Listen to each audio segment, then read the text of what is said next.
화요일 새벽 예배를 하나님 앞에 올려드리겠습니다. 오늘 우리에게 주신 하나님의 말씀 누가복음 2장 8절에서 20절 말씀입니다. 그 지역의 목자들이 밤에 밖에서 자기 양떼를 지키더니 주의 사자가 곁에 서고 주의 영광이 그들을 두루 비춤에 크게 무서워하는지라. 천사가 이르되 무서워하지 말라. 보라, 내가 온 백성에게 미칠 큰 기쁨의 좋은 소식을 너희에게 전하노라. 오늘 다윗의 동네에 너희를 위하여 구주가 나셨으니 곧 그리스도 주시니라. 너희가 가서 강보에 쌓여 구유에 뉘어 있는 아기를 보리니 이것이 너희에게 표적이니라 하더니 호련히 수많은 천군이 그 천사와 함께 하나님을 찬송하여 이르되 지극히 높은 곳에서는 하나님께 영광이요 땅에서는 하나님이 기뻐하신 사람들 중에 평화로다 하니라. 천사들이 떠나 하늘로 올라가니 목자가 서로 말하되 이제 베들레헴으로 가서 주께서 우리에게 알리신 바 이 이루어진 일을 보자 하고 빨리 가서 마리아와 요셉과 구유에 누인 아기를 찾아서 보고 천사가 자기들에게 이 아기에 대하여 말한 것을 전하니 듣는 자가 다 목자들이 그들에게 말한 것들을 놀랍게 여기되 마리아는 이 모든 말을 마음에 새기어 생각하니라. 목자들은 자기들에게 이르던 바와 같이 듣고 본 그 모든 것으로 인하여 하나님께 영광을 돌리고 찬송하며 돌아가니라. 아멘. 오늘 본문은 8절 말씀에서 목자들이 밤을 새워 양떼를 지키고 있었다는 내용으로 시작합니다. 그때 하나님의 천사가 그들에게 나타났고 그리고 온 백성에게 미칠 큰 기쁨의 좋은 소식을 전합니다. 천사들이 목자들에게 전한 이 좋은 소식은 이스라엘만을 위한 소식이 아니라 온 백성에게 미칠 큰 기쁨의 좋은 소식입니다. 그 소식은 바로 예수님의 탄생 소식입니다. 이 소식이 우리에게 큰 기쁨이 되는 이유가 무엇입니까? 오늘 본문 11절 말씀은 우리를 위한 구주가 탄생하셨기 때문에 바로 우리가 기뻐해야 할 이유라고 말씀합니다. 그런데 그 구원자는 강보에 쌓여 구유에 누인 아기, 그러니까 너무나도 초라한 모습으로 탄생했습니다. 그러나 분명한 사실은 지금은 비록 어린 아기의 모습으로 누워 있지만 우리를 죄와 사망으로부터 구원하시는 구주라는 것이죠. 죄와 사망의 권세 아래에 살아가는 사람에게는 그 어떠한 기쁨도 영원하지 않고 온전할 수 없습니다. 오직 예수 그리스도 안에 온전하고 영원한 기쁨이 있기 때문에 아기로 오신 예수님의 이 놀라운 사건은 우리에게 말할 수 없는 큰 기쁨의 사건이죠. 우리는 이 기쁨을 경험해야만 참된 만족을 얻을 수 있고 세상이 줄 수 없는 참된 평안과 기쁨을 누리게 됩니다. 그러나 많은 사람들은 이 기쁨이 예수 그리스도 안에 있음을 받아들이지 못하고 있습니다. 왜냐하면 우리에게 오신 예수 그리스도의 모습이 화려하지도 않고 영광스러워 보이지 않기 때문이죠. 구유에 누워있는 아기의 모습은 너무나도 연약해 보이지만 그 안에 우리를 죄와 사망으로부터 구원하는 참된 소망이 있습니다. 오늘 본문 13절 말씀을 보시면 천사가 예수님의 탄생을 알리자 수많은 천군이 그 천사와 함께 하나님을 찬송했습니다. 먼저 예수님의 탄생은 하늘에 계신 하나님께 영광입니다.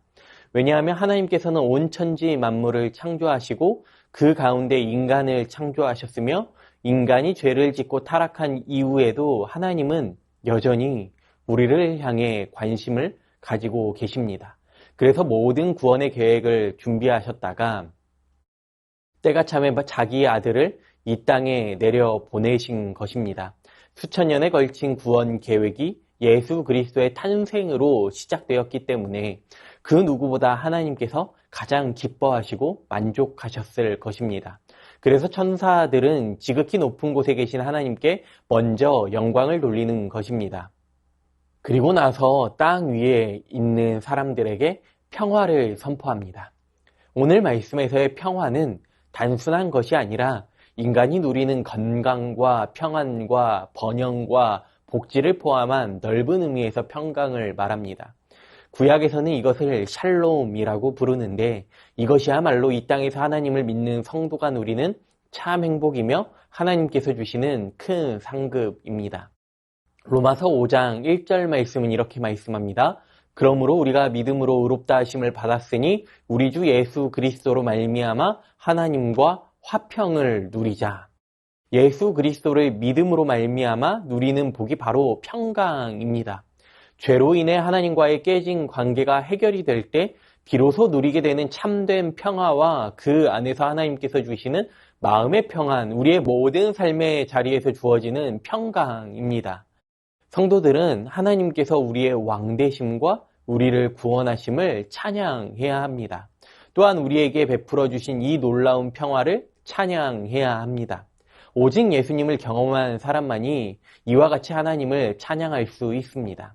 오늘 본문 15절 말씀 보시면 천사들이 떠나 하늘로 올라가니 목자가 서로 말하되 이제 베들레헴으로 가서 주께서 우리에게 알리신 바 이 이루어진 일을 보자 하고, 천사들이 떠나고 나서 목자들이 다윗의 동네 베들레헴으로 가서 표적을 보고자 했습니다. 이것은 의심에서 나오는 행동이 아니라 믿음에서 나오는 행동입니다. 천사들이 전해준 이 복된 소식을 듣고 목자들이 믿음으로 반응하는 것이죠. 그들은 양을 지키는 일을 뒤로하고 마리아와 요셉과 아기 예수님이 계신 곳을 찾았습니다. 그리고 자신들이 천사에게서 들었던 소식을 전해주었고 마리아와 요셉은 이 소식을 놀랍게 여깁니다. 목자들은 천사들이 전한 이 놀라운 소식이 실제로 이루어진 것을 바라보면서 하나님을 찬송하며 그들은 돌아갔습니다. 양을 치는 목자들이 예수님의 탄생을 기뻐하는 천군 천사의 찬양에 동참했던 것입니다. 그리고 그 은혜는 오늘을 살아가는 우리에게도 주어졌습니다. 그렇기 때문에 우리는 이 기쁨을 누리며 여호와 하나님을 찬양할 수 있는 것이죠. 우리는 성경을 통해 하나님의 말씀을 듣습니다. 그러나 똑같은 말씀을 듣더라도 어떤 사람들은 믿음으로 반응하지만 또 어떤 사람들은 그렇게 반응하지 못하기도 합니다. 믿음으로 반응한다는 것은 다른 것이 아닙니다. 하나님의 말씀을 가까이 하고 기도로 하나님과 교제하고 나아가 주님의 몸된 교회를 함께 섬기며 주님을 더 깊이 알아가는 것입니다. 세상은 여전히 세상의 기준과 잣대로 평가하고 있습니다. 그렇기에 참된 행복은 돈이나 명예나 인기나 물질에 있다고 말합니다. 그러나 우리는 참된 행복이 예수 그리스도 안에 있음을, 참된 샬롬과 기쁨은 오늘 말씀에서처럼 예수 그리스도 안에 있음을 잊지 말아야 합니다.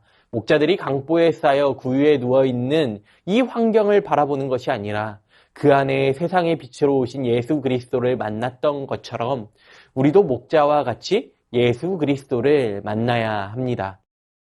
세상의 소리나 환경과 문화에 귀를 기울이는 것이 아니라 이 어두운 세상 가운데 우리들의 밝은 빛으로 오신 예수 그리스도를 발견해야 합니다. 그리고 예수 그리스도를 만나 구원받은 자로서 기쁨으로 하나님을 찬양하고 예배하는 삶으로 나아가야 합니다. 2025년도 우리는 올 한 해 그리스도를 알아가는 일에 한마음 한뜻으로 동참하고 있습니다. 빌립보서 3장 10절 말씀은 이렇게 말씀하죠. 내가 바라는 것은 그리스도를 알고 그분의 부활의 능력을 깨닫고 그분의 고난에 동참하여 그분의 죽으심에 본받는 것입니다. 우리가 주님을 더 깊이 묵상하고 알아가고자 할 때 주님께서 베푸신 십자가 은혜는 너무나도 큰 은혜이고 큰 사랑임을 다시 한번 깨닫게 됩니다. 오늘 나 한 사람을 위해 이 땅에 오신 예수 그리스도, 그 예수 그리스도로 말미암아 내가 부활의 능력을 힘입어 그 은혜를 삶으로 살아내는 우리 새순의 모든 성도님들 되시기를 소망합니다. 그 삶은 다른 것이 아닙니다. 천군 천사가 그랬던 것처럼 목자들이 그랬던 것처럼 우리의 삶이 하나님을 찬양하는 삶이 되는 것입니다. 나를 위해 십자가의 길을 걷기 위해 오신 예수 그리스도, 그 은혜로 말미암아 구원받은 성도답게 오늘도 주님 안에서 참된 평화, 샬롬과 기쁨을 누리는 삶이 되시기를 소망합니다. 그리하여 날마다 주님을 더 깊이 알아가고 주님을 기쁨으로 찬양하고 자랑하는 복된 인생 되시기를 간절히 소망합니다. 주신 말씀 기억하며 함께 기도하겠습니다. 이 땅에 오신 예수 그리스도를 기뻐하며 찬양하는 삶을 살아가게 하옵소서. 믿음으로 반응하는 삶을 살아갈 때에 세상이 아닌 말씀이 기준되는 삶 살아가게 하옵소서. 날마다 주님 주시는 참된 평화를 누리고 주님을 더 깊이 알아가는 일에 힘쓰게 하여 주시옵소서. 주신 말씀 기억하며 기도하겠습니다.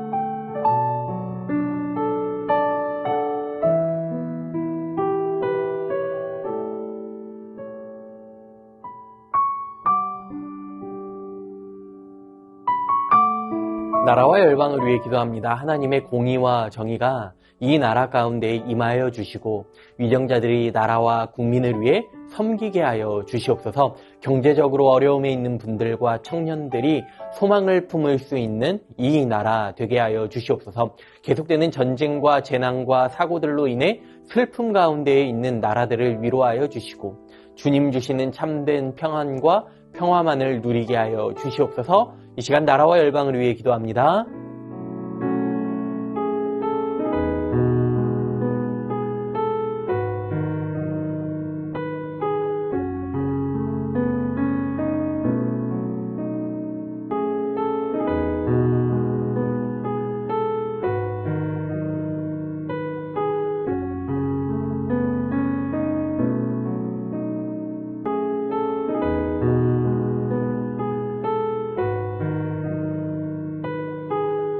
교회를 위해 기도합니다. 주님을 더 깊이 알아가는 일에 하나 되게 하시고 주님을 닮아 자라가는 새순교회 되게 하여 주시옵소서. 담임 목사님 성령 충만하게 하시고 세임과 능력과 지혜를 더하여 주시옵소서. 교회를 위해 수고하고 헌신하는 모든 손길 위에 은혜로 함께하여 주시옵소서. 진행 중인 청소년부 단기 선교 가운데 안정과 은혜로 함께하여 주시고 또한 금요일부터 진행되는 초등부 겨울 성경학교 가운데 하나님 인도하여 주시옵소서. 교회를 위해 기도하겠습니다.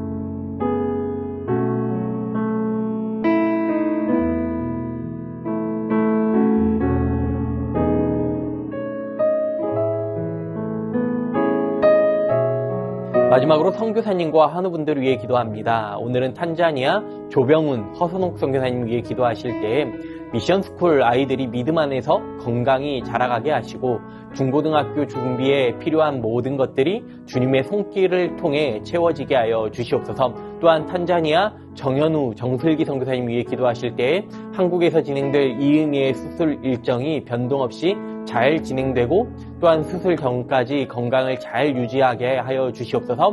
현지인 교사와 함께 언어를 공부할 예정인데 지혜와 능력을 더하여 주시옵소서. 환우분들을 위해 기도합니다. 조정순 권사님 남편 백형호님 뇌출혈로 입원 중에 있습니다. 주님 치유하여 주시옵소서. 박훈규 집사님 뇌경색 치료 후 재활치료하고 있습니다. 일상생활에 어려움 없도록 온전하게 회복시켜 주시옵소서. 박세은 집사님 유방암 발병 이후 뼈로 전이되었는데 통증이 사라지게 하시고 회복되게 하여 주시옵소서. 양금숙 성도님 췌장암이 재발하여 방사선 치료를 마쳤고 항암 또한 예정되어 있습니다. 치료의 모든 과정 가운데 하나님 인도하여 주시옵소서. 문금숙 권사님 마지막 검사 결과가 좋게 나와서 앞으로 3개월에 한 번씩 검사만 진행하시면 됩니다. 모든 과정들 속에서 하나님의 행하심을 신뢰하게 하여 주시옵소서. 김민정희 집사님 방사선 치료 효과가 미비하여 호르몬제 약으로 치료를 진행하기로 했습니다. 검사 수치가 올라가지 않고 떨어질 수 있도록 인도하여 주시옵소서. 권호순 권사님 검사 결과 이전 항암으로 다시 항암을 진행하기로 하셨습니다. 항암으로 인한 어려움 없게 하시고 속히 항암 없이 회복되게 하여 주시옵소서. 노성빈 형제님 크론병으로 한 달에 한 번 주사제 치료를 하고 있습니다. 부작용 생기지 않게 하시고 몸속의 염증이 다 사라지게 하여 주시옵소서. 이외에도 수술 이후 회복 가운데 계신 분들, 항암 치료 가운데 계신 분들, 감기와 독감으로 어려움 가운데 계신 분들, 모든 환우분들의 몸과 마음을 회복시켜달라고 마지막으로 선교사님과 환우분들 위해 기도하시고 자유롭게 기도하겠습니다.